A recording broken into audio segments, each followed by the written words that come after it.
In this tutorial today, I'm going to show you how you can create a realistic looking marble effect using resin.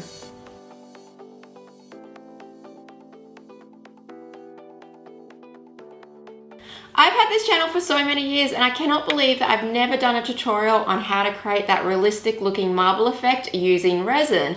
And I realized that I haven't done a resin video in a little while because I've been really focusing on candle making, but my channel started off as solely a resin channel. So I'm definitely going to try to keep including more and more resin pieces in here, and I'm going to be doing that by creating a series on how to do different marble effects, showing you different techniques and tips and tricks on each one and different color combinations as well. So the one that I'm teaching you guys today is a really simple one. It's really foolproof, completely easy, and the resin is going to be doing most of the work for you. Some of the other ideas that I have coming up for different marble technique or stone finish techniques with resin are a little bit more challenging, so they're going to slowly get a little bit harder as we go through this series.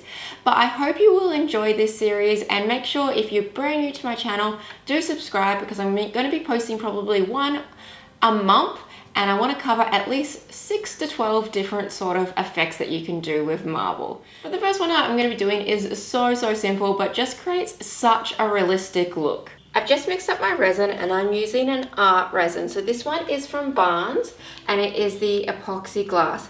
Now because I'm doing a small surface area, this resin is perfectly fine to use.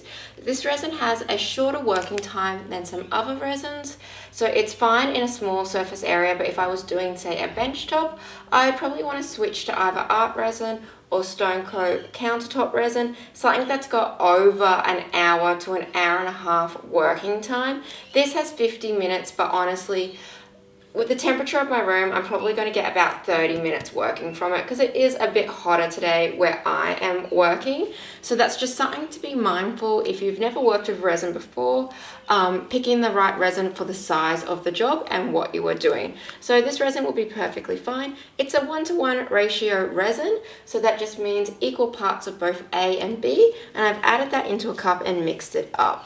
I've got 300 mils here today. The size that I need only requires about 200, but because of the technique I'm doing, I do need more resin that is what is normally required, because I'm going to need some base resin and I just wanted some extra resins to have on hand, so that way I'm not trying to stretch it or push it across.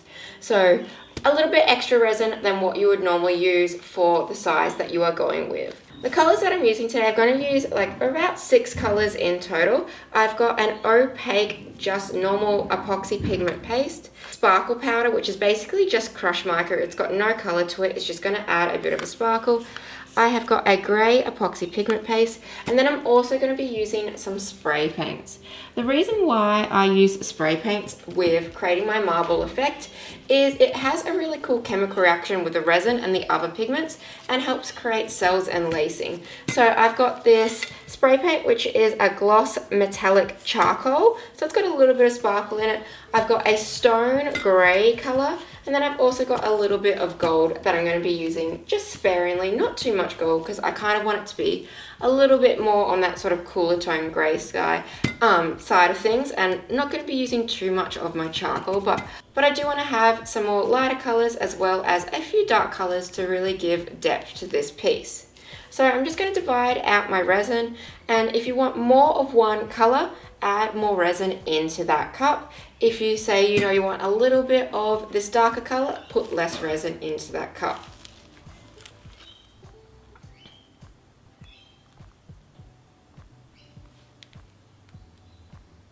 Because my dominant colour is going to be white, because I'm creating that really soft marble effect, I definitely want to have a good amount of white compared to all the other colours, especially because other colours can overpower white. So you need to think about that when you are dividing up your resin. When you have your inspiration photos, look at what majority of the colour is and make more resin for that. So these ones don't have colour in them yet because they're going to be spray paint. So I'm going to put my resin down first and then add my spray paint. If I was just to spray paint in here, it's just going to cling to the cup and then not mixing with my resin. And you want to make sure you've got a little bit of your clear left over as well, because we're going to be doing a technique using that clear.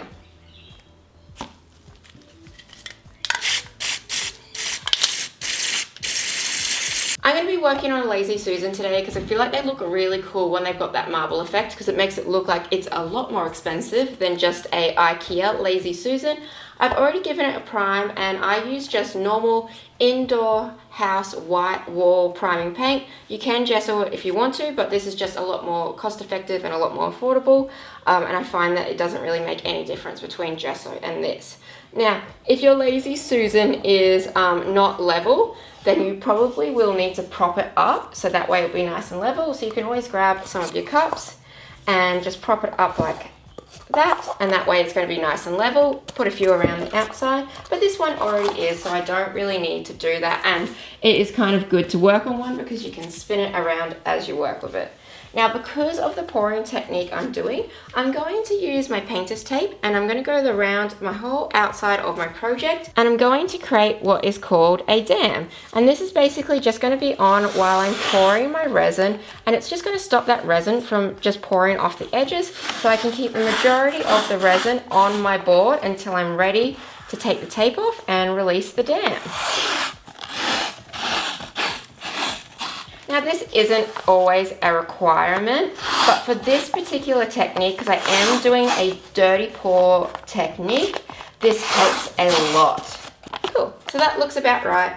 All this does is it makes sure that the resin stays on your board while you're working with it and not just pour straight off the edge, so that way you can create some cool patterns, and once you're ready, you can take that off and let it pour over. So the first technique that I'm going to do that's going to help a lot with this is basically I'm going to be pouring my clear resin over the surface area. This is just that clear resin that I've mixed up. So resin has a tendency to follow resin. So if there's already resin on the board, it means that it's going to be a lot easier for that resin to just glide across it.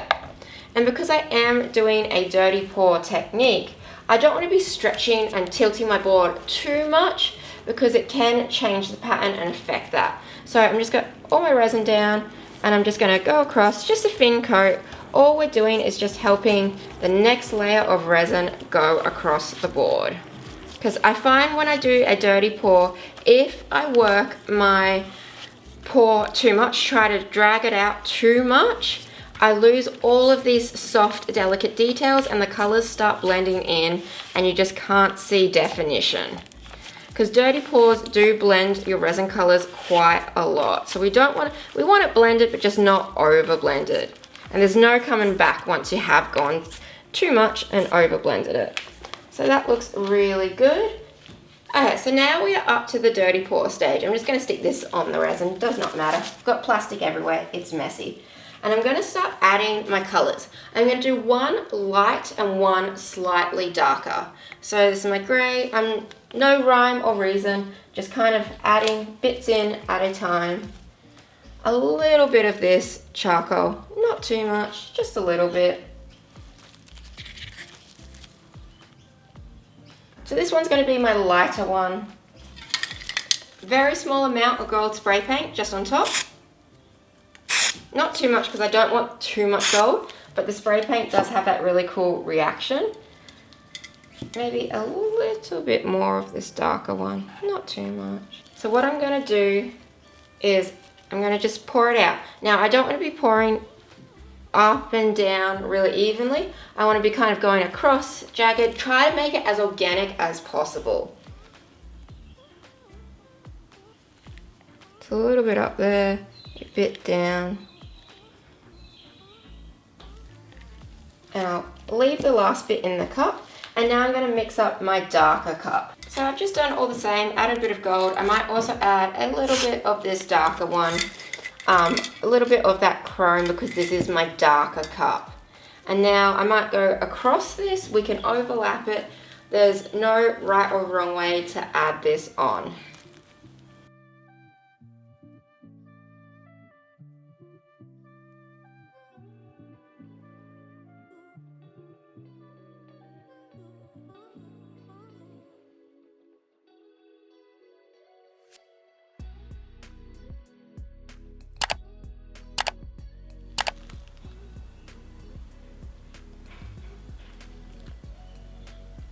So we're getting some really beautiful organic shapes. You can see the darker and the lighter. and all the resin is still inside. So as soon as I pull this off, it's going to spread out because resin self-levels, and you can only have so much resin on the board at once because it will keep pushing off. So if I keep adding more resin, it's just going to keep pushing off. But while I have this tape on it, it's creating that dam. So I am working quite fast because one, it is hotter here today because it's summer in Australia, and I'm also working with a resin that does have a shorter pot life. So if you had a resin that had a longer pot life, you can take a lot more time with this. So it is really important to take note of the temperature of your room as well, because that does affect the pot life. Now this is looking pretty good. I can add some heat to it. I don't want to be using my heat gun too much because that blows air at the same time, and that's going to blow all of these beautiful soft details too much, and it's just going to look like a grey board. Now I'm going to be using my blowtorch to go along and heat the resin slightly, pop any bubbles that I might have mixed in, and also just help the resin move very gently, really light bursts of heat.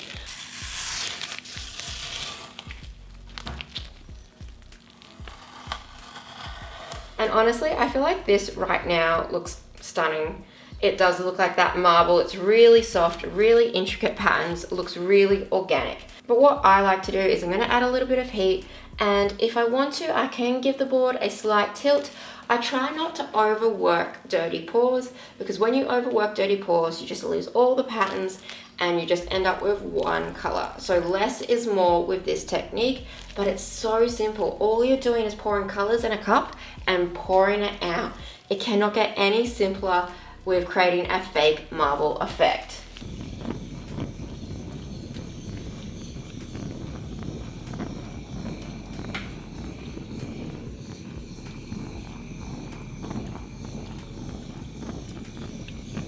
When you are using your blowtorch, if you've never worked with one before, you want to make sure that you're constantly keeping it moving over the resin. You never hold it in one spot, because even though resin is quite heat resistant, it will still set alight. And because I'm using a lot of soft colors, it's very noticeable when it does burn. So really gently and only for short bursts. I don't try to overheat my resin because that creates a whole bunch of other issues. All I'm doing is popping bubbles and just getting the resin to flow slightly more. That's it. So along these where I've got the gaps, I can just use my finger and guide the resin, and the resin will naturally just fill in those places. Now you can see all of the really cool chemical reactions that have occurred from mixing spray paint and pigment. If you don't want it to be as busy or have as much patterns, use less spray paint. And the sparkle powder too that I've added in with my matte tones just gives that really subtle and slight reflect to this. Because if you've ever looked at marble or stone, they will have that slight reflect when it kind of hits the light. You see that sparkle coming through, and that kind of really adds to this effect of making it look more realistic. Another really cool trick you can do if you want to create more patterns is you can use your alcohol spray and spray it over that area if you find that there's too much color in one area or you just didn't create enough patterns. You can also put some alcohol spray on a paintbrush and just flick it so you can get some bigger drops, or just hold it up, drip it over. And what the alcohol does is it actually pushes the resin and the pigment to one side and creates those really cool pooling spots, which you see a lot of the time in marble. So if you want to break up a few more areas, you can do that. And if I found that I didn't have enough detailing, I can always go back in and add some more. So say if I thought there just wasn't enough darker tones coming through, grab your spray paint, spray a little bit on your table, pick a little bit up with your paddle pop stick, and say you want to find any sort of guidelines, you can run it through your resin really lightly.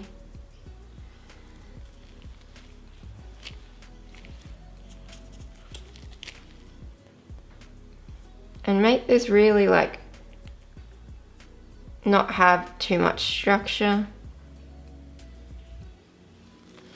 And you can add some more detail in like that.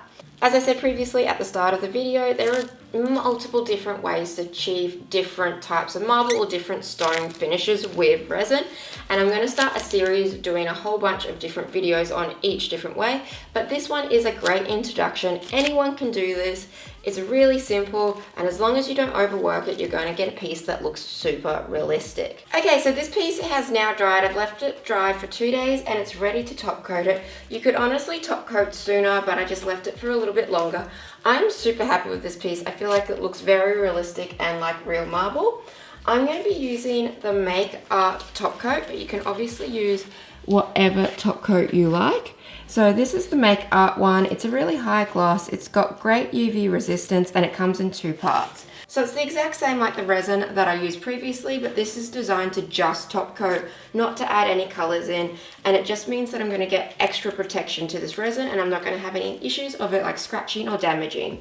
And it's also going to help protect it against UV. Now, because this piece has quite a lot of soft light colors, you really want to make sure you do a top coat, because you'll notice like whites will change over time if they're not protected from UV. This is also going to be kept inside, so it's not an outdoor item. So I'm not too worried about UV, but it's just great to do this extra protection. And it's also, this resin hardens really well, so you're going to get a nice tough piece. So I've just mixed it up. I've got 150 mils. I can do a lot less resin because I'm not trying to create patterns. I'm just doing a clear top coat.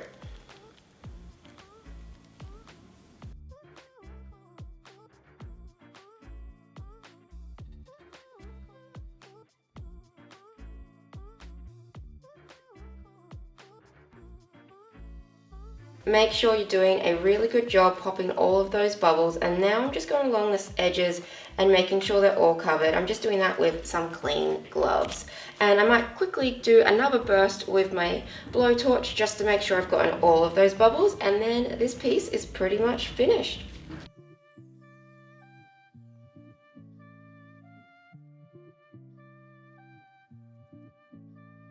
Let me know in the comments below what other stone/marble finishes you want me to do a technique tutorial on, and if there's any particular colors you want to see it in, like black marble or pink marble. I'm happy to do a tutorial on all of your different ideas. And as I said previously, this is going to be a series and I do plan to do one a month. So if this is something that you really want to get into and get really good at, then make sure you subscribe and don't forget to hit that notification bell, so that way you're notified every single time I post a new video. And if you like this video, don't forget to give it a big thumbs up and let me know what your thoughts are in the comment box below. But thank you guys so much for watching.